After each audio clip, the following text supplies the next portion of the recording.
Shoranur railway സ്റ്റേഷനിൽ മാലിന്യ സംസ്കരണം അവതാളത്തിൽ. മാലിന്യം സംസ്കരിക്കാൻ റെയിൽവേ സ്റ്റേഷനിൽ ശാസ്ത്രീയ സംവിധാനമില്ല.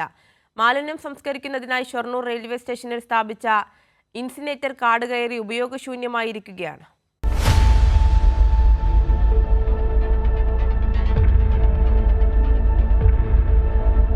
ഇത് ഷൊർണൂരിൽ മാലിന്യം സംസ്കരിക്കുന്നതിനായി സ്ഥാപിച്ച ഇൻസിനേറ്ററാണ്.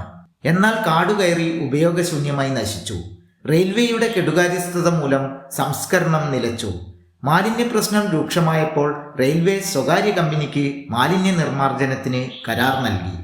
എന്നാൽ ആവശ്യത്തിന് തൊഴിലാളികൾ ഇല്ലാത്തത് നിർമ്മാർജ്ജനത്തെയും ബാധിച്ചു. റെയിൽവേ സ്വയം മാലിന്യ സംസ്കരണ പദ്ധതികൾ ആരംഭിക്കുകയാണ് വേണ്ടതെന്ന് റെയിൽവേ വർക്കേഴ്സ് യൂണിയൻ സംസ്ഥാന പ്രസിഡന്റ് RG പിള്ള പറഞ്ഞു. മാലിന്യങ്ങൾ സംസ്കരിക്കുന്നതിന് കരമാലിന്യം ഉൾപ്പെടെ സംസ്കരിക്കുന്നതിനുള്ള മതിയായ സംവിധാനം ഏർപ്പെടുത്താൻ തയ്യാറാകുകയല്ലാതെ ഇതിന് മറ്റു വഴിയില്ല.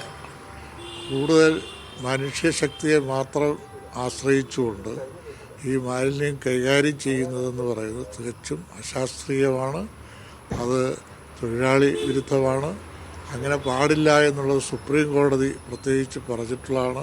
ഭാരതപ്പുഴയോട് അടുത്തുള്ള ഭാഗങ്ങളിലാണ് ഷൊർണൂർ റെയിൽവേയുടെ മാലിന്യ തരംതിരിക്കൽ കേന്ദ്രം പ്രവർത്തിക്കുന്നത്. ഇതിനോട് ചേർന്ന് ഭാരതപ്പുഴയിലേക്ക് ഒഴുകുന്ന തോടുമുണ്ട്.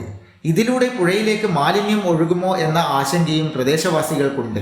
ആയിരക്കണക്കിന് ആളുകൾ എത്തുന്ന ഷൊർണൂർ റെയിൽവേ സ്റ്റേഷനിലും മാലിന്യ സംസ്കരണം കൃത്യമായി നടക്കുന്നില്ല.